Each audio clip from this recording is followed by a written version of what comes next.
mejor amigo. Tú eres la luz de mi alma, mi mejor amigo.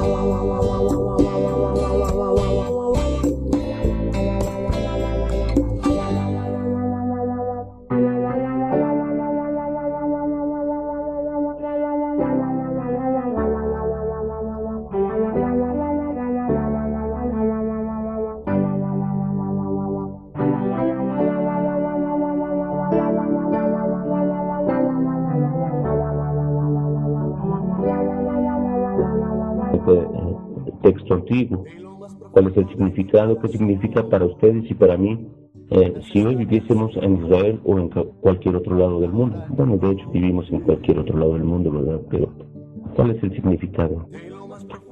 Vamos a estudiar una serie de amenazas que enfrenta Israel y sus vecinos y considerar estas amenazas y cómo responder a ellos, a la luz de lo que aprendemos del libro de Joel y el resto de las Sagradas Escrituras.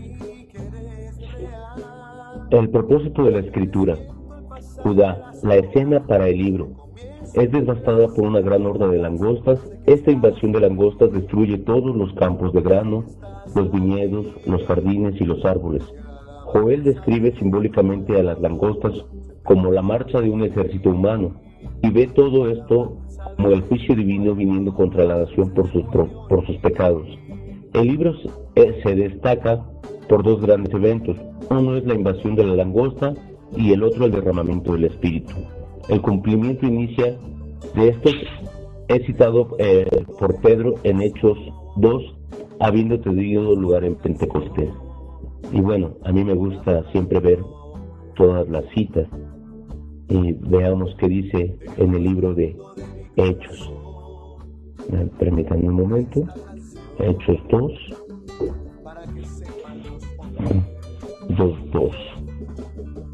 Dice, cuando llegó el día de Pentecostés, estaban todos unánimes, juntos, y de repente vino del cielo un estruendo como de un viento recio que sopla, el cual llena todas las cosas donde están sentados, y se les aparecieron lenguas repartidas como de fuego, asentándose sobre cada una de ellas. Y fueron todos llenos del Espíritu Santo y comenzaron a hablar en otras lenguas según el Espíritu les daba que hablasen. Moraban entonces en Jerusalén judíos, varones piadosos de todas las naciones bajo el cielo, y hecho este estruendo se juntó la multitud y estaban confusos para que cada uno que les oía hablar en su propia lengua, y estaban atónitos y maravillados diciendo, mirad, ¿no son galileos todos estos que hablan? ¿Cómo pues les oímos nosotros hablar cada uno de nuestras lenguas en la que hemos nacido? Por todos, medos, alamitas, y los que habitan en Mesopotamia, en Judá, Capadocia y el Ponto de Asia, en Frígida, Panfilia, Egipto y las regiones de África más allá de Cirene, y romanos que residentes, tanto judíos como proselitos, cretenses, árabes, los oímos hablar en nuestra lengua las maravillas de Dios. Bueno, este es una fracción de lo que habla Hechos 2, en sí es todo el capítulo. Los versos claves, o que yo considero claves de este libro, son Joel 1:4, que dice, lo que quedó de la oruga comió el saltón, y lo que quedó del saltón comió el revoltón, y la langosta comió lo del revoltón había quedado. También tenemos a Joel 2:25 y dice, y os restituiré los años que comió la oruga, el saltón, el revoltón y la langosta, mi gran ejército que vive contra vosotros. Y también Joel 2:28, y después de esto derramaré mi espíritu sobre toda carne, y profetizarán vuestros hijos y vuestras hijas, vuestros ancianos soñarán sueños, y vuestros jóvenes verán visiones. Para mí esos son los tres versículos claves del libro. Joel 1:4, los vuelvo a repetir, Joel 2:25 y Joel 2:28. Vamos a hacer un breve resumen. Eh, una terrible plaga de langostas es seguida por una severa hambruna a través de la tierra. Joel usa acontecimientos como catalizador para enviar palabras de advertencia a Judá. Perdón. A menos que la gente se arrepienta rápido y completamente, los ejércitos enemigos devorarán la tierra como lo hicieron los elementos naturales.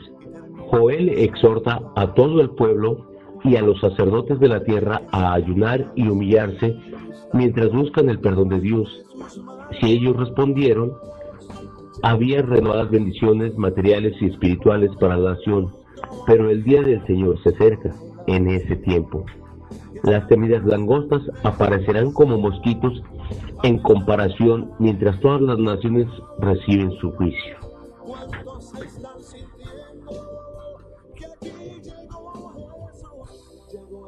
Perdón, se me cayó. El tema principal del libro de Joel es el día del Señor, el día de la ira y del juicio de Dios. Este es el día en el cual Dios revela sus atributos de ira, poder y santidad. Y es un día terrible para sus enemigos.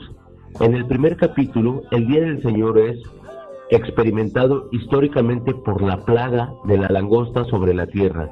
En el capítulo 2, del 1 al 17, es un capítulo transicional en el cual Joel usa la metáfora de la plaga de la langosta y la sequía para renovar un llamado al arrepentimiento. Los capítulos 2 del versículo 18 y capítulos 3, 21 describen el día del Señor en términos escatológicos y responde al llamado al arrepentimiento como profecía de restauración física. En el capítulo 2, del 21 al 27, restauración espiritual. Y también en el capítulo 2, del 28 al 32, y restauración nacional. Eso lo vemos en el capítulo 3, del 1 al 21. Entonces, como vamos viendo, realmente es un libro profético.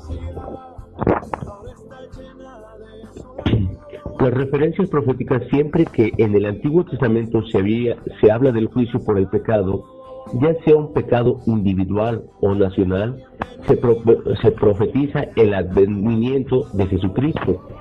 Los profetas del Antiguo Testamento advierten continuamente a Israel que se arrepienta, pero aun cuando ellos lo hicieron, se arrepintieron, estaba limitado a la observancia de la ley y a las obras, cosa que hoy no es así. Los sacrificios de su templo eran solo una sombra del último sacrificio, ofrecido una vez y para siempre, el cual vendría a la cruz. Y eso lo vemos en Hebreos 10:10, que dice: en esa voluntad somos santificados mediante la ofrenda del cuerpo de Jesucristo, hecha una vez para siempre. Entonces, ahí empezamos con que ya está hablando de un Mesías que nos va a hacer libres y va a abolir esa ley que antes era por ley y obras, y al día de hoy no. Al día de hoy es por gracia.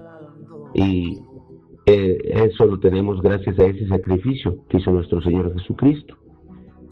Vuelvo a repetir la cita, lo dice en Hebreos 10:10, y que al texto dice: en esa voluntad somos santificados mediante la ofrenda del cuerpo de Jesucristo, hecha una vez para siempre. Joel describe el último juicio de Dios, el cual sucederá en el día del Señor, diciendo: grande es el día de Jehová y muy terrible, ¿quién podrá soportarlo? Lo dicen en Joel 2:11, y dice así: Jehová dará su orden delante de su ejército, porque muy grande es su campamento. Fuerte es el que ejecuta su orden, porque grande es el día de Jehová y muy terrible, ¿quién podrá soportarlo? En ese texto estamos viendo profecía. No es para el tiempo que vivía Joel, sino está hablando a futuro. Está hablando del día del juicio. Está hablando del ejército que peleará, que luchará, y también está diciendo que es un ejército muy, muy grande. Entonces, por eso es que vamos viendo poco a poco cómo este libro es un libro profético y que está escrito al futuro.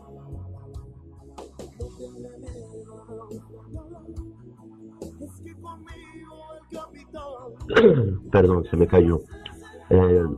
No sé en qué parte se me cayó, pero recopilemos. Referencias proféticas. Siempre que el Antiguo Testamento se habla del juicio por el pecado, ya sea un pecado individual o nacional, se profetiza el advenimiento de Jesucristo. Los profetas del Antiguo Testamento advierten continuamente a Israel que se arrepienta, pero aún cuando ellos lo hicieron, su arrepentimiento estaba limitado a la observancia de la ley y de las obras.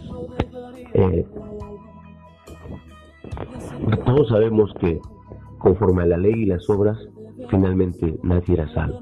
Nadie. Porque nadie podía cumplir toda la ley.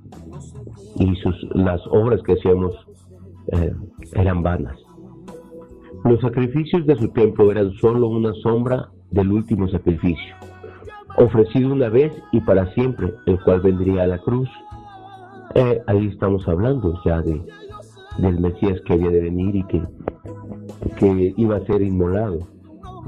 Y lo dice en Hebreos 10:10, que al pie de la letra dice: en esa voluntad somos santificados mediante la ofrenda del cuerpo de Jesucristo, hecha una vez y para siempre. Joel describe el último juicio de Dios, el cual sucederá en el día del Señor, diciendo: grande es el día de Jehová y muy terrible. ¿Quién podrá soportarlo? Lo vemos en Joel 2:11, que dice así: y Jehová dará su orden delante de su ejército, porque muy grande es su campamento, fuerte es el que ejecuta su orden, porque grande es el día de Jehová y muy terrible. ¿Quién podrá soportarlo? En este versículo que acabamos de leer, el de Joel 2:11, dice que Jehová dará su orden delante de su ejército, y también nos dice que es muy grande, pero también dice: fuerte es el que ejecuta su orden. Ya sabemos quién ejecuta su orden. La orden la ejecuta nuestro Señor Jesucristo, que mismamente es Dios, pero que también es el Hijo de Dios, quien es el que vino a libertad, a derrotar, y es el que comanda su ejército. Porque grande es el día de Jehová y muy terrible. ¿Quién podrá soportarlo? Siempre hablamos de un Dios de amor, pero también es muy importante siempre hablar de un Dios de ira, de un Dios implacable, porque también así es nuestro Señor, de un Dios guerrero, de un Dios que tiene un ejército poderoso, en el cual nosotros debemos y tenemos que estar ahí, porque entonces más nos valiese no haber conocido de la palabra, ¿verdad? La respuesta es que nosotros, por nosotros mismos, nunca podremos soportar tal suceso, pero sí hemos puesto nuestra fe en Cristo para la expiación de nuestros pecados. No tenemos nada que temer en el día del juicio, porque ya hemos sido limpios a través de la sangre del Cordero. Hasta ahí hago una pausa por si alguien quiere hacer algún comentario y continuamos. Cambio.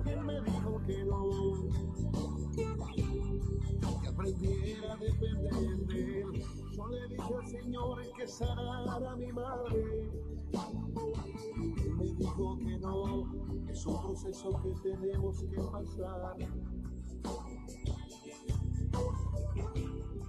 Bueno, la aplicación práctica de lo que vamos leyendo.